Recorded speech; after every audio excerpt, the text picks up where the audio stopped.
Let's face it, we've all been there. That heart skipping a beat, can't eat, can't sleep feeling for someone. It's like a catchy pop song stuck on repeat in your head. But how do you know if it's the real deal or just a passing infatuation? More importantly, how do you control those feelings before they control you? Are these feelings healthy and reciprocated, or are they bordering on obsession? Are you sacrificing your own happiness and well-being for someone who wouldn't do the same for you? If the answer is yes, it's time to pump the brakes and take a step back. Remember, unrequited love is like trying to fit a square peg in a round hole. It's just not going to happen. Don't waste your precious time and energy on someone who isn't giving you the same energy back. Take a deep breath, grab a notebook, and let's dive in. We're going to unpack this emotional baggage together and find a way to move on. So, you've acknowledged that you've got it bad for this person. Now it's time to play detective. We need to identify those sneaky little triggers that set off your emotions. Is it a certain song that reminds you of them? A place you used to go together? Maybe it's their social media posts that send you into a tailspin. Whatever it is, write it down. Knowledge is power, people. Once you've identified those triggers, it's time to minimize the impact. This might mean hitting the unfollow button on social media. Don't worry, your secret's safe with me. Or maybe it's avoiding that coffee shop you used to frequent. Remember, this isn't about running away from your feelings. It's about managing them in a healthy way.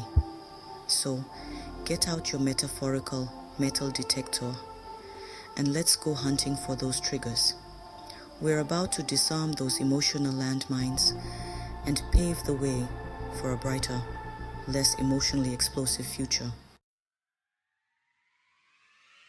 Alright, so you've identified those pesky triggers. Now let's talk about how to wrestle those runaway emotions to the ground. It's time to channel your inner emotional ninja. First and foremost, stop fantasizing. Daydreaming about the future with this person is like pouring gasoline on a fire. It's only going to make things worse. Instead, focus on the present moment. What can you do today to improve your own life? Go for a run, learn a new skill, call a friend, anything that brings you joy and keeps your mind occupied. Next up, let's talk about distractions. When those feelings start creeping in, find something, anything to take your mind off of them. Binge watch a new show, try a new recipe, or organize your sock drawer.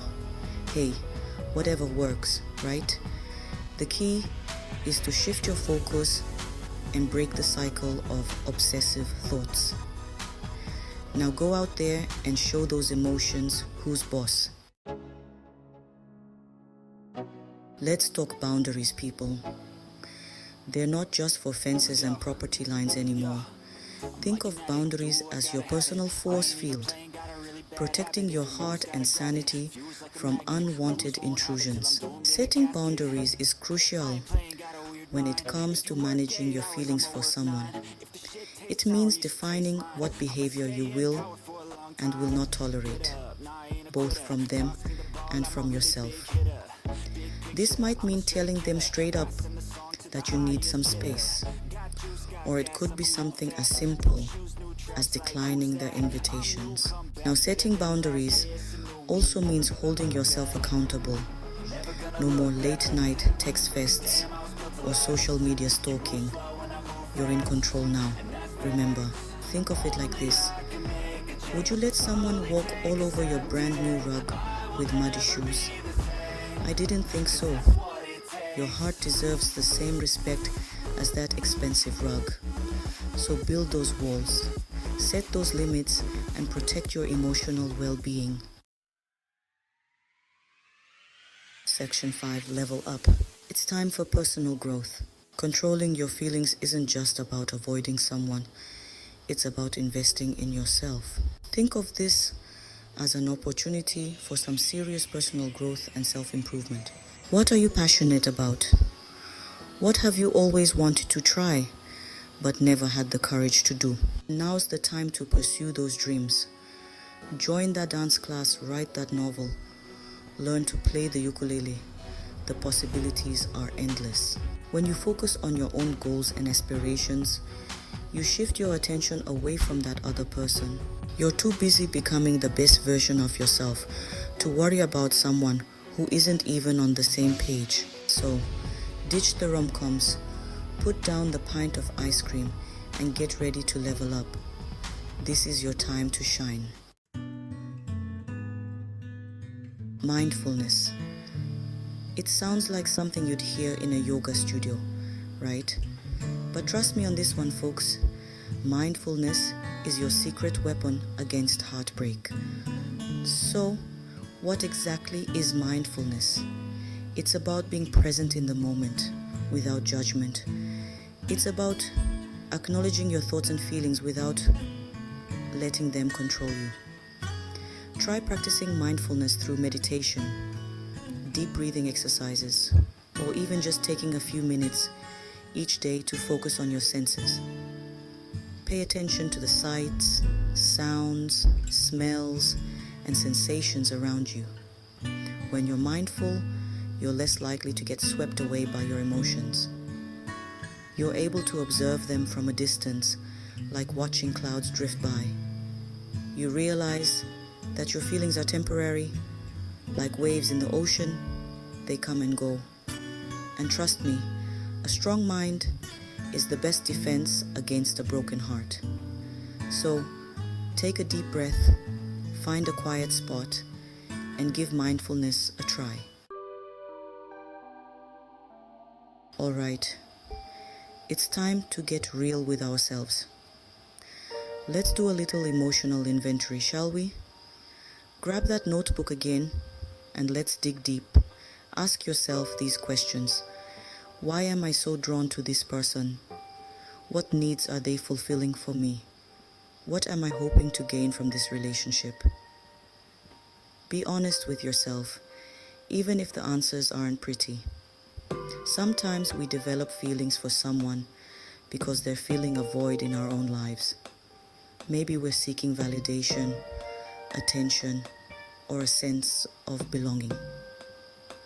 Whatever the reason, it's important to identify those underlying needs so we can address them in healthy ways.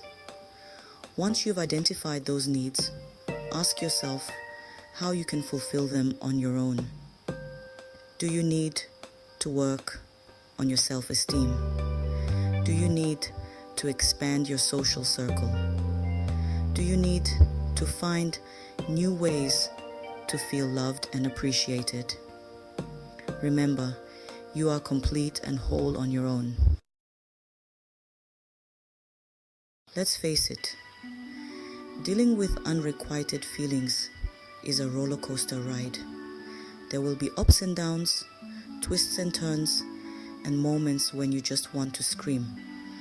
But here's the thing, it's all part of the ride. Don't beat yourself up for having feelings.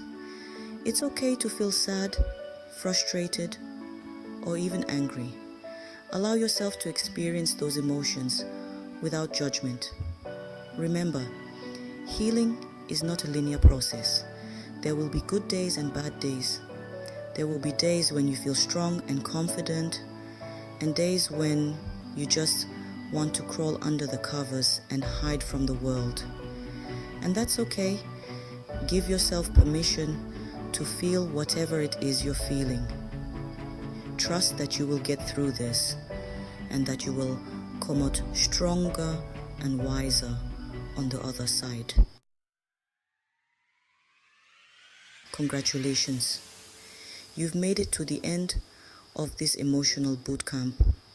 You've learned how to identify your triggers, set boundaries, practice mindfulness, and embrace the roller coaster of emotions. Now it's time to put that knowledge into action. Remember, you are strong, capable, and worthy of love. Don't let anyone tell you otherwise, least of all yourself. Go out there and live your best life. Pursue your passions, nurture your relationships, and never stop believing in yourself. Now, I want to hear from you. Share your thoughts, experiences, and advice in the comments below. Let's create a supportive community where we can lift each other up and navigate the ups and downs of life together. And don't forget to follow me on social media for more life-changing tips and inspiration. Until next time, take care of yourselves and each other.